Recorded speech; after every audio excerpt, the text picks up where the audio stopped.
Welcome to the webinar on transparency regulations and achieving compliance on a global scale. Today's webinar is being presented by CoreData. CoreData is a leader in transparency reporting, compliance analytics, and monitoring. I had an opportunity to conduct this panel discussion in June during a conference in Chicago with the same group of panelists for the most part. And last week, we conducted this panel discussion with Kelly Tope of Zimmer Biomet and Jackie Huber of Medacta. And it is my pleasure to conduct today's session with Michelle Schaffenberg and Elizabeth Kutik.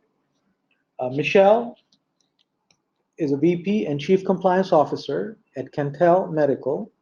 She is responsible for global compliance and transparency.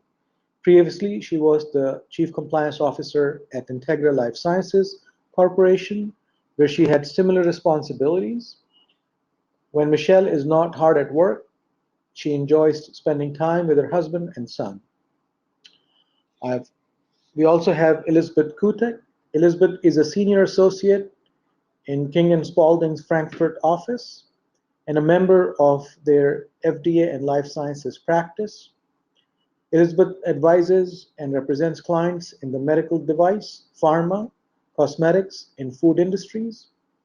Prior to joining King & Spalding, Elizabeth worked for law firm of Bird & Bird. Elizabeth regularly speaks at conferences and seminars, and she speaks 4 European languages. I only speak 1, so I would request that all of you ask questions in English. With that, I want to welcome Michelle and Elizabeth to the panel discussion. Michelle and Elizabeth. Thank you, Ned. Thank you for the warm introduction. This is Elizabeth, and I'm very glad and happy to be part of today's webinar and panel. And thank you for inviting me to engage and discuss with the attendees. Thank you, Elizabeth. Michelle? Yes, thank you so much, Ned. As we were talking earlier about the kind of history of this topic, it's amazing how relevant this topic still is and how a lot of the challenges, some have gotten better and some are kind of the same. So I look forward to this discussion. Excellent, thank you. And attendees, I'm extremely excited with the breadth of experience that Michelle and Elizabeth bring to this panel discussion. They approach it from 2 different angles. Elizabeth focuses on practicing law and providing regulatory and legal guidance to a large group of clients globally. And Michelle has on-ground experience with multiple manufacturers in developing and establishing a global compliance program. So with that breadth of experience and that broad range of knowledge and expertise, very excited to share this panel discussion with you. Before I kick off the session and start with questions, I would like to cover a few key housekeeping items. This is the agenda. After the introduction, we will conduct a brief survey. This is to give the participants, you and us, a better bearing on the profile of attendees and their interest. I would also share a quick primer on the global transparency journey. This is to bring everyone sort of on the same page with respect to the overall space. And in addition to that, there are a few key goals that I would want to address in today's session. One of those goals from the participant standpoint is that if you are looking to understand approaches to establishing a global transparency solution, we would look to address that today and share some of the key dimensions you may want to consider. Conversely, if you are a compliance professional getting engaged in transparency and compliance, this webinar could offer you a quick background and some shared learnings from professionals in this field. Lastly, but most importantly, this webinar gives you opportunity to ask direct questions from both Michelle and Elizabeth, who collectively bring, as I shared earlier, over 30 years of rich experience in compliance and very broad spectrum of skills. So, and also what today's session is not, I'll share that in a disclaimer briefly, but there is no intent to provide any legal, regulatory, or specific consultative advice to the participants. In fact, the right time to read this out real quick, that's what my colleagues had insisted that I must do, and I will. So the information, comments, content, and opinions expressed in this webinar reflect participants' own views in their personal capacity and do not necessarily reflect the views and opinions of their respective organizations. The information is shared with the participants for discussion purpose only and may contain copyright information. All materials have been prepared and all views shared are for informational purposes and not for the purpose of providing legal, consultative, or regulatory advice and should not be treated as such. All the mics for the participants are muted except for the panelists, but I welcome you and invite you to share your comments and questions. If you look at the Q&A chat box on your screen, that's where you can ask questions and share comments. Feel free to, if you think of a question at any time, feel free to ask it, and I will try to present it to our speakers at that time, or I might hold it if that topic is designed for a later discussion and bring it up as we address that topic. We intend to rerun this webinar a couple more times to accommodate different time zones. During the reruns, audience would be able to ask questions, and I will be present to present and moderate those questions. With that, I'm going to request that we seek your participation as attendees and address some of the survey questions. These questions should show up on your screen. If you could kindly take a moment to address these. There are 4 questions that would help you and us get a better bearing of your role, experience, and interest around the topic that we will cover today. So the first question should be up. The question is intended to get a read on your scope of responsibilities, as well as your organization's current level of engagement with respect to the global transparency space. So the results are coming in. Around 70% of you have voted. We'll give this another few seconds and then close out the results. So if you could kindly give us your input, I'll much appreciate it. That would also help my panelists get a read on your area of interest and your roles. So the first answer to the first question is in. That should be visible on your screen. And approximately, and I'll read that out quickly, approximately 33% of attendees have US and global transparency responsibility. Around 20% have US transparency responsibility, likely to expand to global responsibility.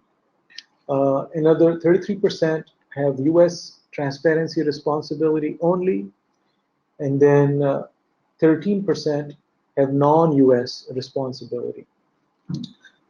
I will share the previous results with you momentarily after we have completed the other 3 survey questions. So let's move to the second survey question.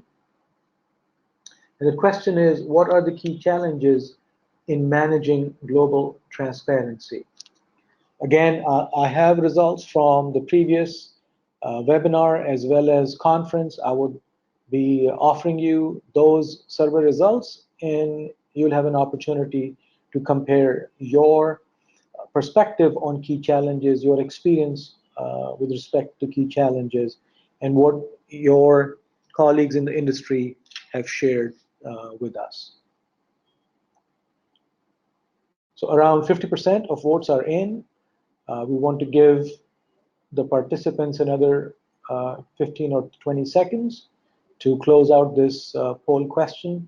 Please kindly share your response. That'd be much appreciated.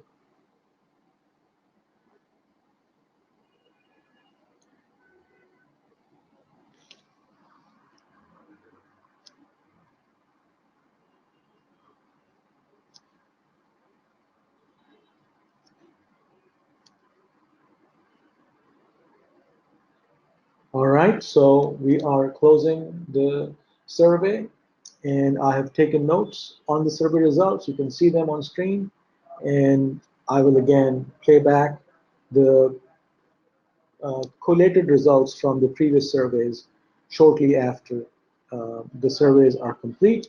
We're moving on to the third survey question, and that question is around the nature of your organization. What type of company are you currently supporting, consulting or servicing, device and drug, biologics, device and biologics, all of the above. So sort of various permutations, giving us a read on the type of organization that you support or represent.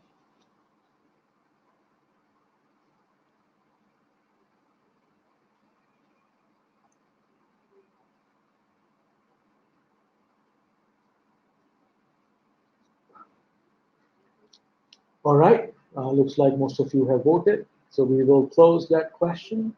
Appreciate your input again. You should be seeing the results momentarily.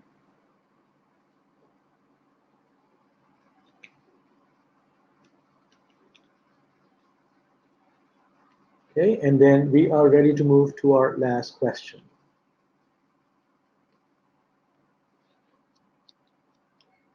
This is to get us a sense on the size of your organization. There are, of course, some elements of complexity, span of responsibility, scope that is sometimes influenced by the overall size of your organization. It also gives us an opportunity to make sure that we cover the topics in a broader manner based on the span of revenues that you report with respect to the size of your company.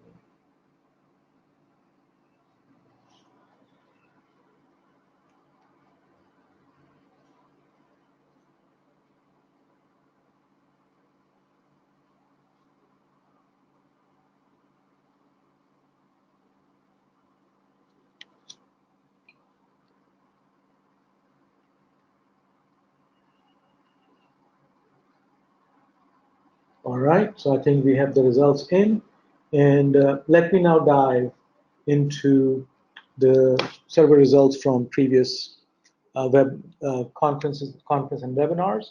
So on to the first question on your scope of responsibility, you can see the result from previous surveys.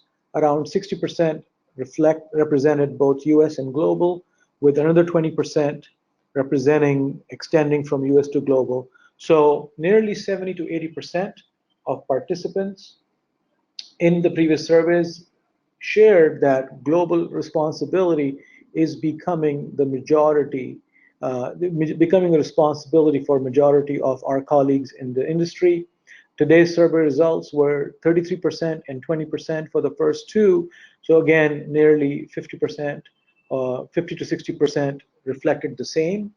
I want to give Michelle and Elizabeth an opportunity for a comment if they would like to comment on it. But the results of the survey show that global responsibility is a space that is beginning to demand focused attention from compliance. Michelle or Elizabeth, if you would like to add something.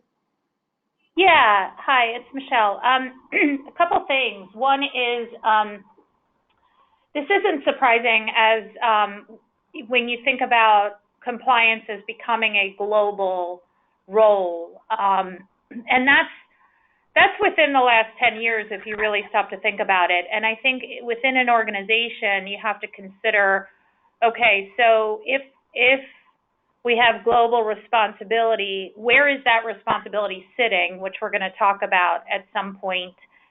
And what does that mean in terms of trying to understand the requirements? So if transparency sits in the United States and is global in nature, then no surprise that it's hard to keep up with the regulations because you're trying to keep up with a whole world of regulations.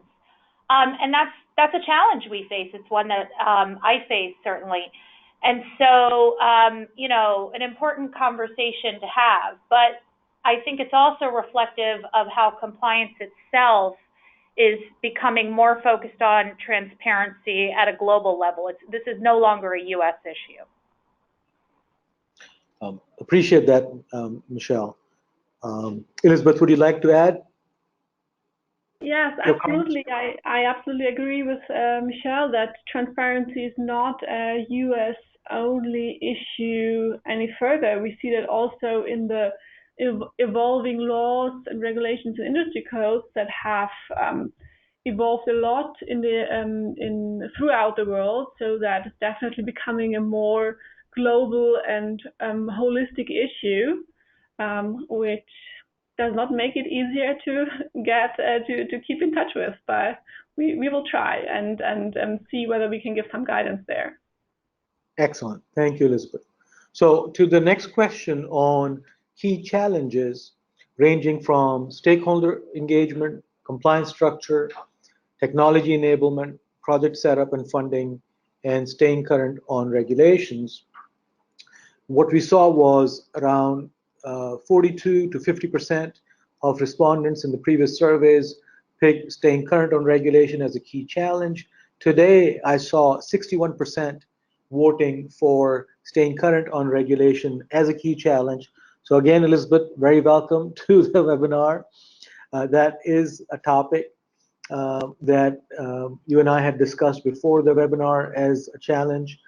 So that need, that requirement continues to show lead in terms of support requirements. And then stakeholder engagement typically was ranging between 5 to 15%. In the previous surveys, it came at around 17%. So not far off, not an outlier, stayed within that sort of framework. Org structure, which is something we will cover, hovered right between 16 and 21% at 17% today. Very comparable. Looks like today's participants are more technology savvy because technology enablement or may be more advanced today in terms of their technology solutions, because technology enablement was also hovering around 20%. Today the survey said around 6%, and not much of an issue with funding. So it looks like you are doing a good job with proving the need for funding in your organizations. Excellent, kudos to you for that. Again, Michelle and Elizabeth, I would like to welcome you to add any comments, if you will.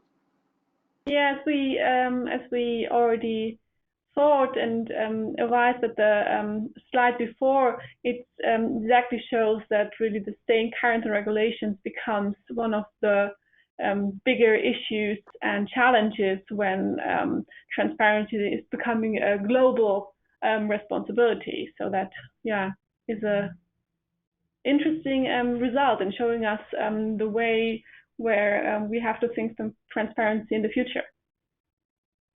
Thank you, Elizabeth. Michelle?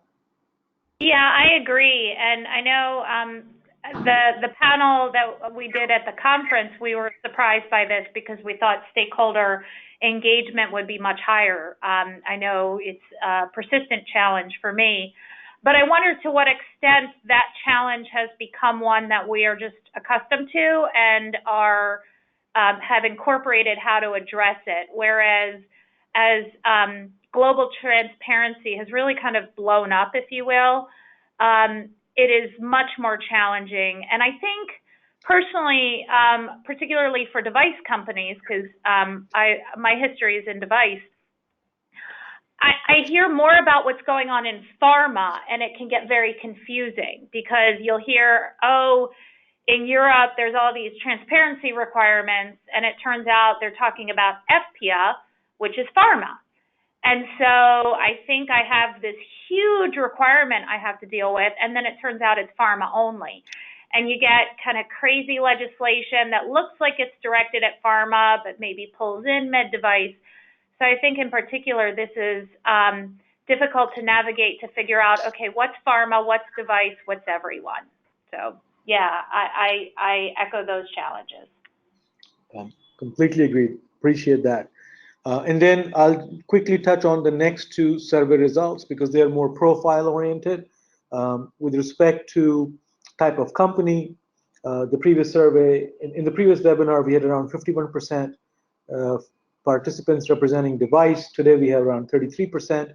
Drug and device is again 33% today. So looks like the total count for device plus drug stays at nearly 60 to 70%. Biologics between 17 to 20%, and all of the above between 6 and 12%.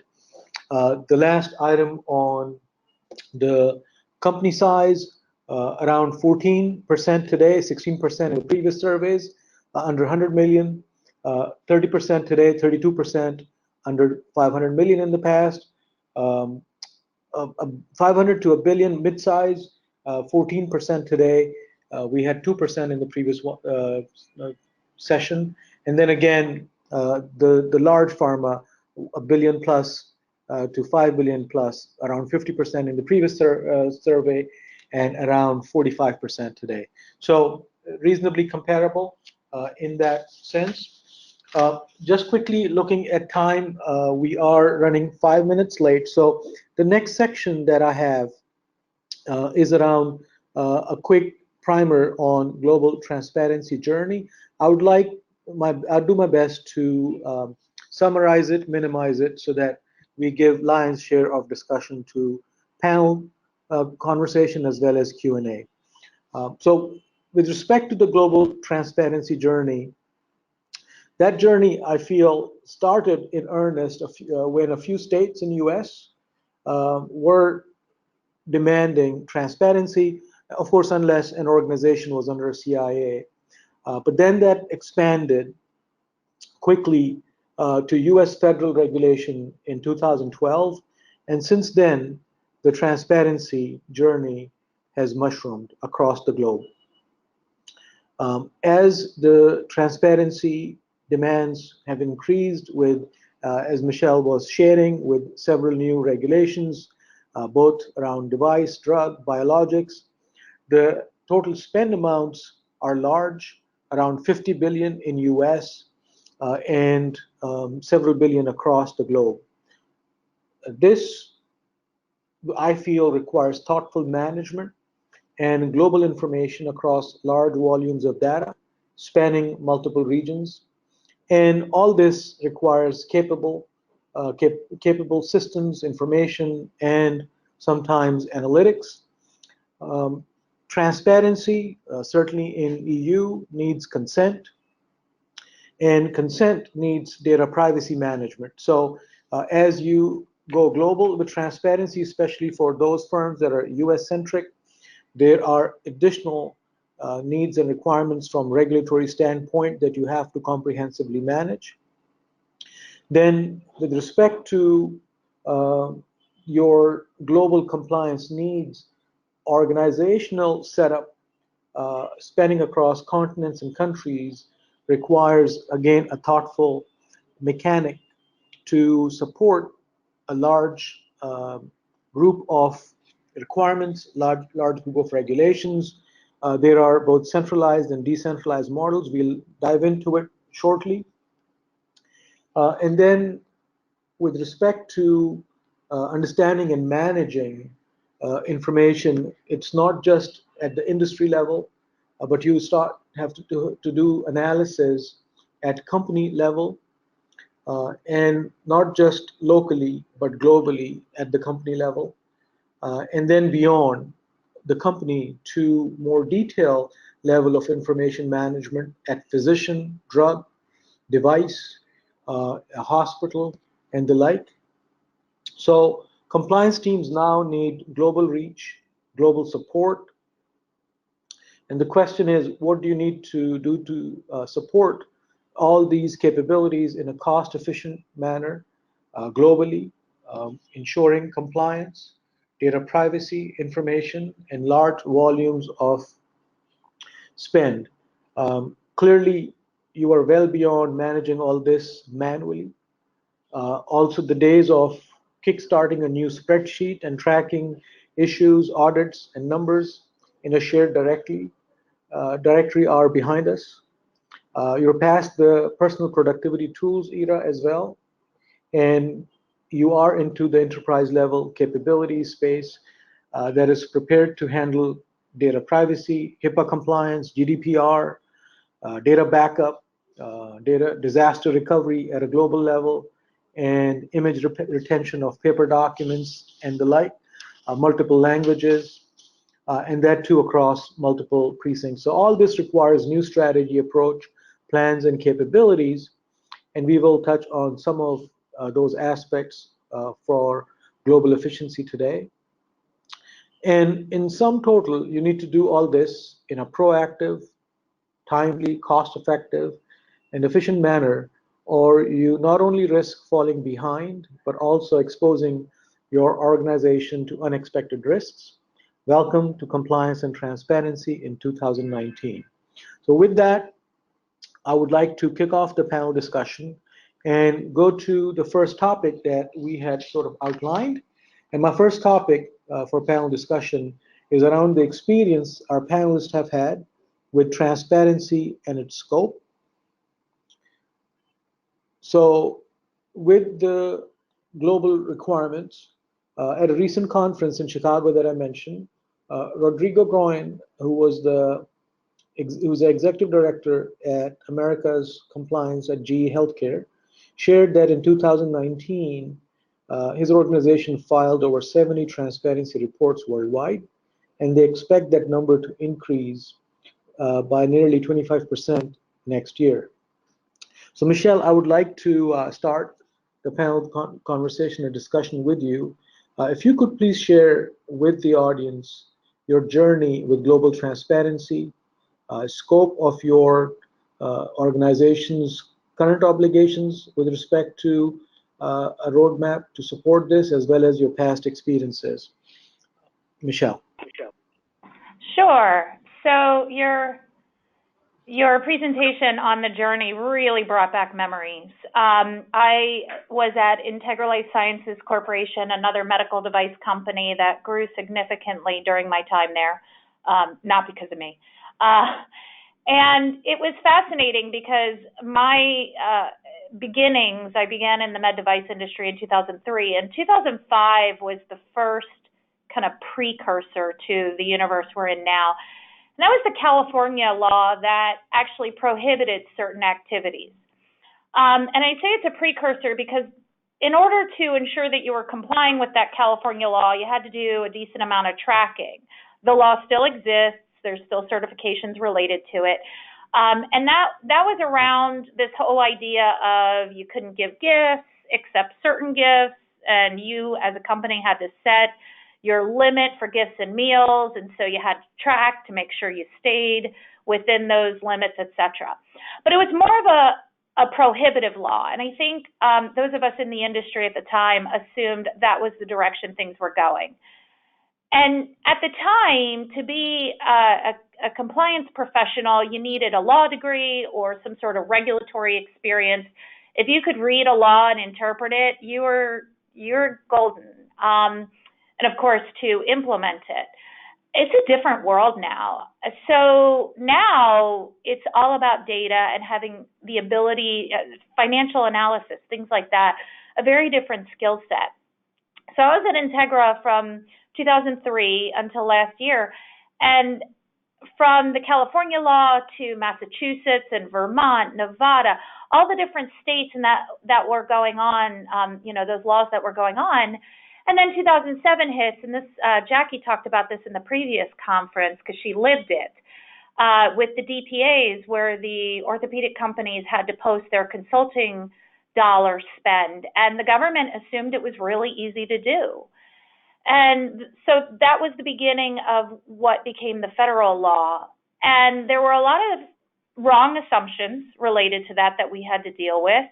But it was also, we realized a benefit because states were passing all these laws, and it was looking like it was going to be a world of 50 state separate different regulations, which at the time seemed impossible to deal with. And now we have global transparency, right? Which is no different, except it's different countries instead of different. So living through all that, and kind of on a personal note, we implemented our Sunshine Act program in 2012, and we literally celebrated the completion of the project on the day I gave birth to my son. So it was like this whole giving birth, both metaphorically and literally, all at the same time, and then picking right up after that with France and other countries. So then I left Integra, and I'm here now at Cantel with global responsibility. It's a truly global program. So we're looking at how do we handle this in the U.S. Versus OUS, and whether we have, where we have order of magnitude for data. And also, there was a dream once that you could have like a global system. And so if you had 40 some reports to spit out, or 27 reports to file, or whatever number it was, you could gather it all from the same system with the same information and the same everything. And I have not realized that dream, and I'm not even sure that the largest companies have. So it's definitely a journey, and I don't think really anyone has arrived. Excellent, Michelle. Thank you. Appreciate your feedback and comments. So starting from the California law, what Michelle shared is that you needed a solid grasp and understanding of law at the time this journey started, but now you need to be a lawyer, a data scientist, and a CPA all in one in order to support compliance. And I would contend that many of our compliance colleagues might agree that you need a very broad base of skills given the expensive nature of support and complexity this field has now demanded. And Michelle, you might at this point think 50 states might have been easier to manage than managing this globally with different schedules and certainly different language challenges amongst others. So and I want to congratulate you if your team at Integra was ready by 2012. Our team where I was were not ready until late in 2013. So congratulations there. With that, I want to ask Elizabeth if you would like to add something, or we can move to the next topic. Elizabeth. Thank you. Yeah, I'm looking at the future, so seeing there that Scotland will add something, and India, so it's going on and moving on, and there are still new regulations or industry codes we need to get to learn about and to adjust the transparency processes in the companies. So challenges ahead still. Excellent. Michelle, I'm wondering if your team travels are more interesting or more exotic now with the global transparency than just within US. Yes. And that's also true because, we're talking about transparency here today, but we all know that transparency is just a reflection of the larger compliance picture. Nothing's prohibited, it just has to be disclosed. So then you want to know what's being disclosed. So it's definitely a more exotic experience and a lot of fun, but I love compliance. So I actually enjoy all this stuff. Not excellent. That's great. So next, what I want to do is dive into covering the topic around structure of staffing one's team to support global compliance. From my discussions with over 125 different drug and device manufacturers, I've come across two common models. One is a somewhat centralized model where a chief compliance officer establishes regional compliance officers, and then those regional compliance officers work with local country business managers as liaisons. So that's one model. In this illustration, that would be US to Europe to France as the more decentralized model. A more resource-intensive model is one where Chief Compliance Officer staffs both a regional compliance manager and a compliance officer at each key affiliate country, and that would be US, Europe, and Spain in this illustration, or presented differently, this would be the type of structure that one would see in those two scenarios. So I want to switch gears and ask Elizabeth to share what she has observed in the industry and maybe share her opinion on pros and cons or the challenges of the various organizational models to support global transparency. And again, I would like to remind and invite the attendees to share their comments and experiences as well as questions. I will get your questions live, and I would share those with the panelists. So with that, Elizabeth, if I could kindly ask you to share your perspective. Yes, happy to do so. So, centralized versus decentralized model. There are pros and cons in both, of course, and also there is no one size fits all solution. I guess because every company is different, every company has a different history and is differently established. So this is definitely a solution or a procedure that every business has somehow to adapt and find out for their specific structures and histories.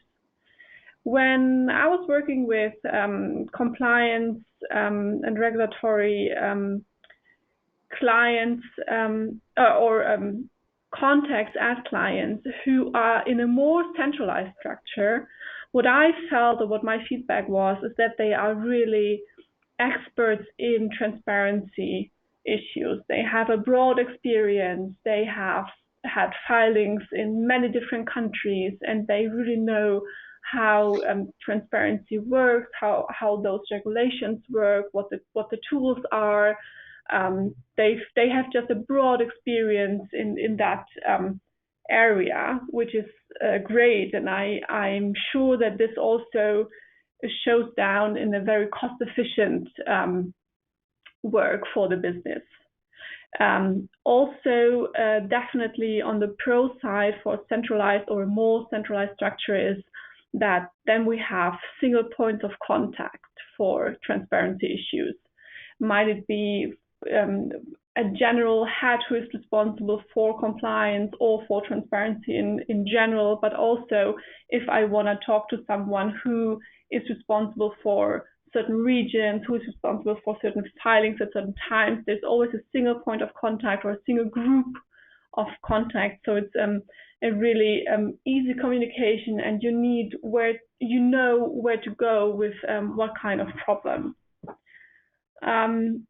Also, in the more centralized organizational structure, the people who are taking over the positions, who are responsible for transparency and compliance, are more independent. So they may better enable the consideration of compliance risks without the influence of the immediate business. So they have the freedom to really focus and concentrate on those compliance issues and to pursue what is really best from that perspective. Excellent. Thank you, Elizabeth. Sorry, Elizabeth, did you have a comment to add? Yeah, I just wanted to go to add at the same page what the risk involved with the centralized procedure. So if we have someone who is looking at a certain topic only from one side, he might not know or not be aware of specific risks regional laws and regulations provide. So if I have someone in a decentralized structure who is not responsible only, or in his team is not responsible solely for transparency or compliance, but is responsible for a broader scope of issues, and one of them is compliance, transparency, he can reevaluate and views the topic from more perspectives and might be aware of other risks that a sole transparency specified person does not have. The advantage of a decentralized system definitely is also the language issue. We have such a spread transparency landscape, so many different countries, so many different languages, so many different guidances in different languages, and it might be difficult or might be easier to have also access to communication and guidance and stakeholder notifications, and so in the language of the specific region. Also, in the decentralized system, the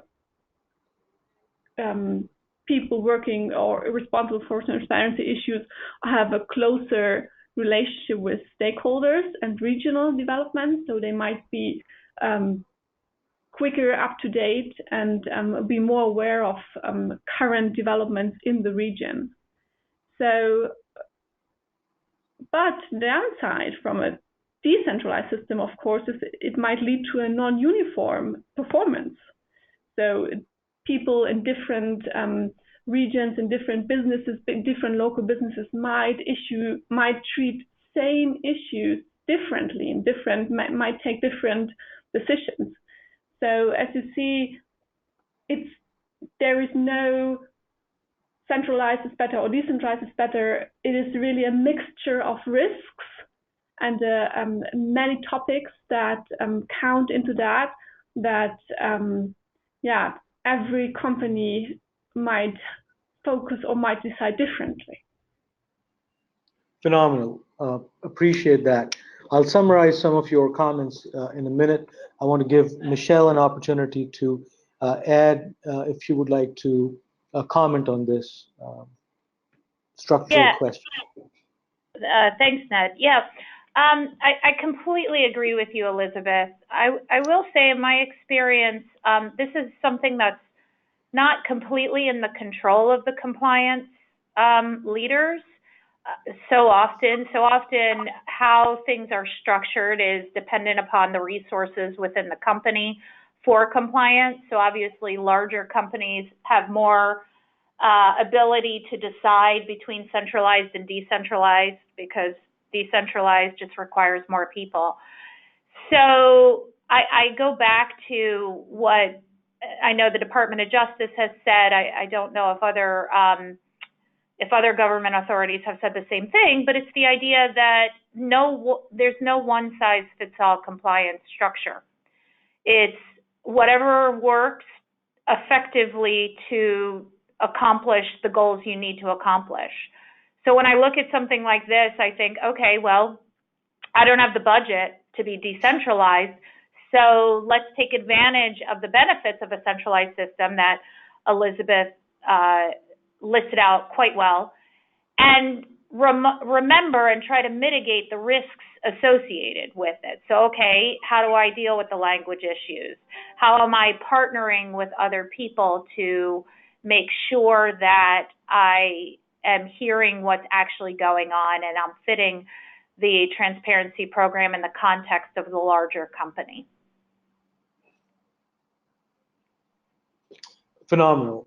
And just to add real quick from the previous webinar that I was part of a week ago, there were two comments that were shared by the participants then that echo what you have described. Situational model of this org structure is what drives some of these decisions. They shared that company priorities, as you called out, influence it. Another point that was made in the previous conversation was speed of decision making sometimes is a factor. So all in all, the organizational situation, company priorities often influence it.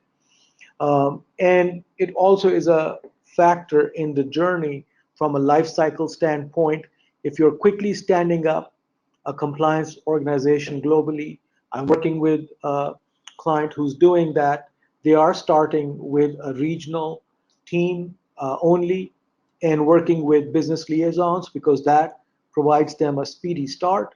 And then later on, as the needs and demands come up, they might then add local compliance officers. So appreciate that input. Again, I welcome any questions or comments that the participants have.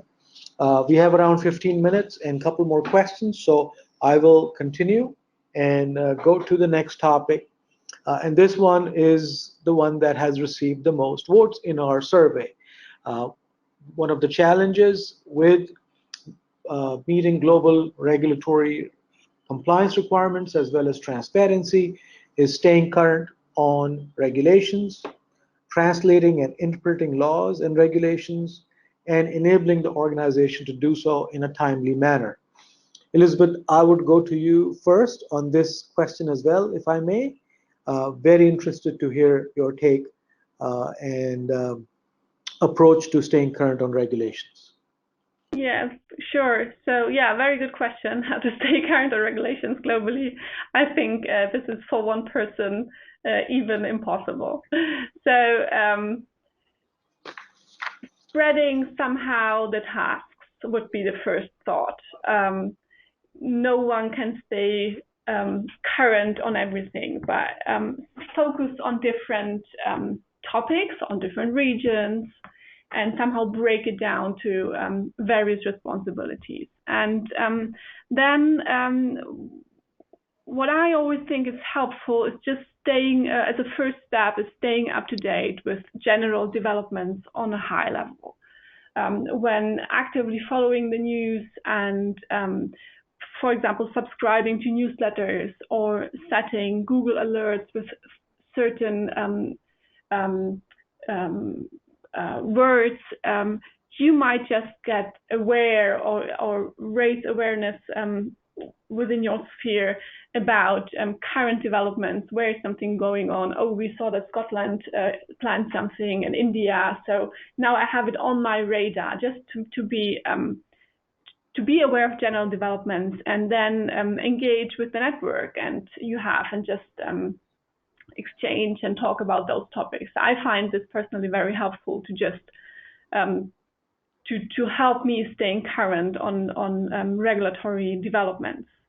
And then when I get into an active research and I want to look into something closer or have a specific questions I want to research or put some thought into, one thing I always do is I always download the current version, because I learned over the past years, my experience was that when I just go to my Drona and put out the version I worked with maybe half a year ago, it might be outdated. So just a very practical, to give you something very practical at hand, I always go and download the current version of the law or the regulation or the guidance, because it changes extremely quickly.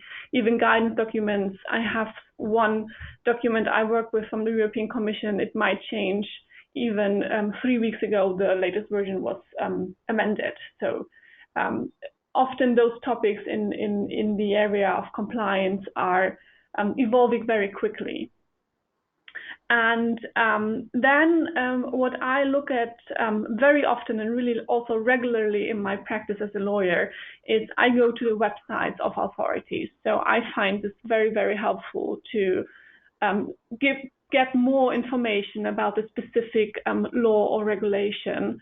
They often have guidance documents or Q&A documents. They have expert groups that deal with specific questions. So on the website, for example, of the European Commission, you find very broad information. If I deal with data privacy issues, which is also an issue that comes up when dealing with transparency matters, I always go to the website of the European Data Protection Board and see whether they have issued an opinion or something. I find this very helpful.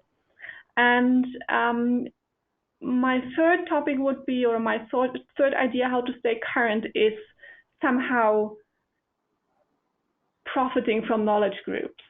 So groups that are specializing in and have a very broad experience in monitoring those developments and getting information from them. And when Ned and I were talking in advance to this webinar, he had heard from previous webinars that we with King & Spalding also have such a knowledge group we provide to our subscribers. And UNED invited me to present a bit or let you know a bit what we are doing. So I'm happy to do that. We have with King & Spalding two different groups. One is the Ad Hoc Sunshine and State Law Compliance Group, which is a subscription service that offers life science companies federal and state law guidance.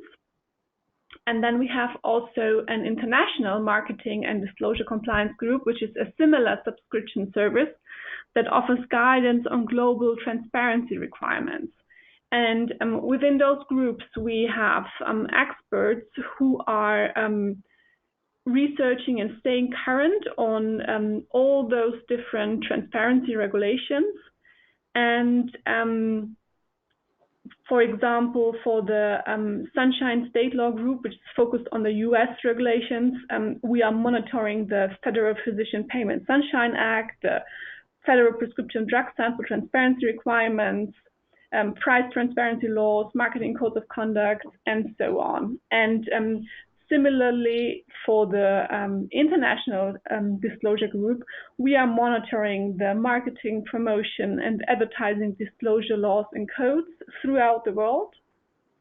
Also the anti-bribery laws, the data privacy laws, the countrywide industry codes of conduct, and the regional industry codes of conduct. And we gather this information, and our members of the subscription service then can participate in that knowledge and expert group by receiving regular updates, email updates on developments, where we report on current legal developments and regulatory activity and updated guidance documents. And then in a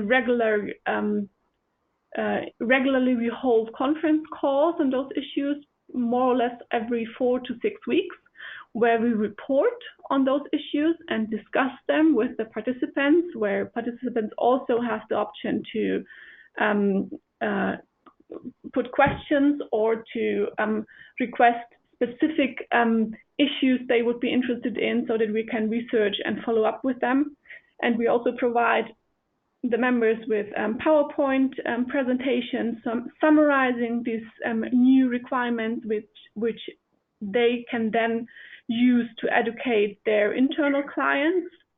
And we also provide them with some toolkit items. We have a transparency heat map where we follow up with the latest regulations in transparency, and the members only website where you can download various all the codes and laws and the toolkit and the presentations and so on. So I find that generally spoken, those kinds of knowledge groups are helpful to have a basis where you know where you can go to and where you find updates and changes and the laws and the regulations and so on. Excellent, Elizabeth, appreciate it. And again, I know Elizabeth was being very modest and not sharing the specifics on the group earlier, but I appreciate that she did, because I had jotted down around 15 points when Elizabeth had suggested that there were a couple more, and I realized that that would have to be someone's full-time job.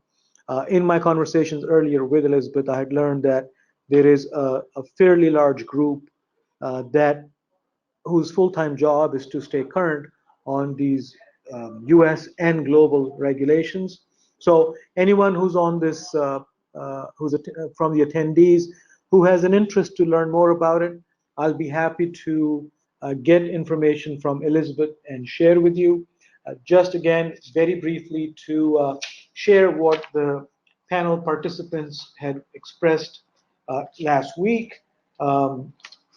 Kelly Tope had said that besides being in touch with groups very similar, in fact, she called out King and Spalding last week. She mentioned other advisory and consultative groups as well as specialty support organizations who provide that type of information also. So phenomenal. I appreciate it. Hopefully today's participants got a better recipe and read on staying current. Michelle, I would love to jump to the next question as I'm coming up upon the hour. I know, but if Please, go ahead. there's one. Thank you, because I know how important this topic is, and I just want the participants to think about it as well as within the larger legal context, because so often this is why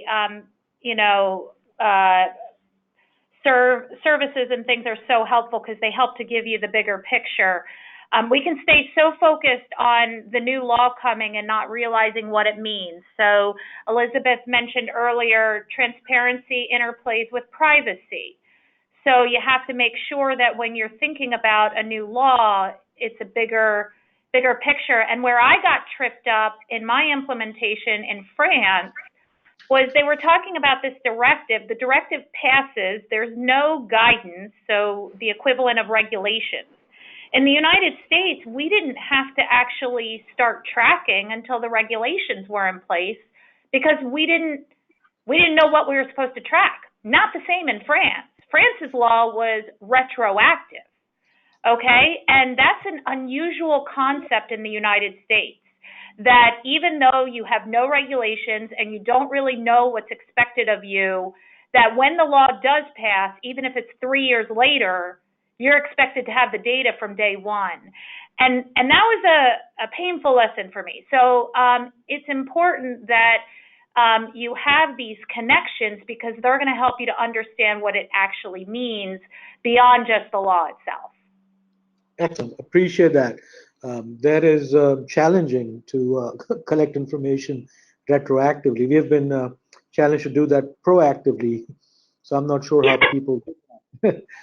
So I want to go to the final topic, and again, welcoming any questions that folks have. Michelle, I'm going to go to you first on this around operational effectiveness goals as you are embarking on providing global transparency to your organization.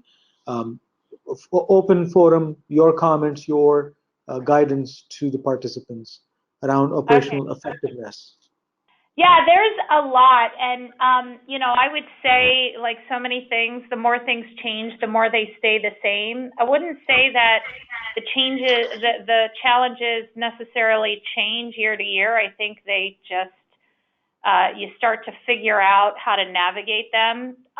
So we talked, one of the biggest challenges is, in fact, staying current on laws, and then getting a program in place where there's a new law.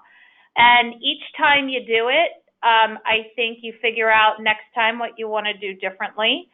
But then the law itself is not the same. So you have to then figure out, okay, but what does this mean in the context of a brand new law? And so, I would say stakeholder engagement continues to be one that I consider important to focus on, because at the end of the day, transparency is not a compliance requirement. It's a company requirement. And more than anything, that data sits within finance, within clinical affairs, within a bunch of places that have absolutely nothing to do with compliance. And if you're one of the few companies where transparency sits in finance instead of compliance, kudos to you, because that makes a whole lot of sense. And I would say also understanding that your world isn't necessarily about the law. It's about how a business works. And so becoming business savvy is critical for transparency, because I found in my years that I didn't necessarily realize where data was. That what I thought the business looked like, I was missing massive gaps. And so my encouragement with that is, one, to constantly challenge your assumptions. and to spend the time periodically to review where you're getting data from and inquire whether things have changed within the company and knowing the company. And two, with that, I know this was commented on in the last conference or in the last webinar, we are expected to do less with more. And so concepts around lean and continuous improvement, they should be par for the course with your program. You know, just because this was the process you put in place back in 2013 doesn't mean the process makes sense. A lot of things change. We've learned a lot about how to interpret certain aspects of the different transparency laws, what the government really wants, what people really care about that may change your approach to the data you collect, and quite frankly, may make you decide that data you thought was required under the law actually isn't. And that's okay to make those changes too, or vice versa. You suck it up and realize that you were missing a whole area. Okay, you know what, figure out with counsel what to do about that, but then make the changes to report that information. And just remember, this is as much art as it is science. So, you know, if you can't beat them, join them, jump in and make this a fun exercise because it's a life exercise. So I hope that's helpful. That is phenomenal. So we are coming up on the hour. Michelle and Elizabeth, thank you so much for your advice, your guidance. I am sure the participants got a ton of value from your input, from your comments, and your information, and took a note on Michelle's advice. Phenomenal coming from a Chief Compliance Officer. Remember, end of the day, you're supporting business. That's your primary goal. So with that, I again want to thank my panelists. I want to thank the participants for attending. Hopefully this was helpful and valuable. Thanks again. And with that, I will close out today's webinar. Take care. Goodbye.